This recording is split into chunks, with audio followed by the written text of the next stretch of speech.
Welcome to our channel. Today we how to set up OpenSea to list an NFT from MetaMask, detailed guide step by step clearly.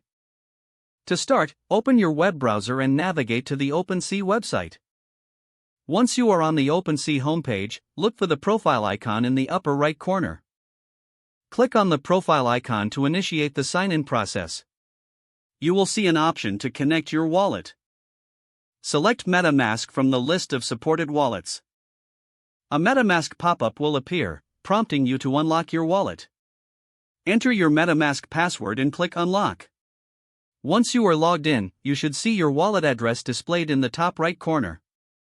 Next, click on the Create button to begin listing your NFT. You will be taken to a new page where you can create a new item. Here, you can upload the file for your NFT. The supported formats include images, audio, video, and 3D models. After uploading, fill in the required fields such as name and description. You can also set properties, levels, and stats for your NFT if desired. Next, choose between fixed price, timed auction, or bundle as your listing type. If you select fixed price, set the amount you want to sell the NFT for. For timed auction, specify the starting price and duration of the auction. Now, decide if you want your NFT to have unlockable content for the buyer.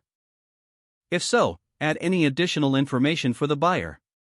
Once everything is filled out, review your NFT details for accuracy. When you are satisfied, click on the Create button at the bottom of the page. A MetaMask transaction pop-up will appear, requiring your approval. Review the transaction details and click Confirm to proceed. Your NFT will now be created and listed on OpenSea. Check your profile to ensure that your NFT appears among your listed items. Congratulations, you have successfully set up OpenSea to list your NFT from MetaMask. If the page does not load, refresh the browser or try again in a private or incognito window. Make sure you are using the correct email address, then retype it carefully to avoid small typos. If your password is not accepted, use the reset option and create a new strong password you can remember. Don't forget to like this video and subscribe to our channel for more step-by-step tech guides.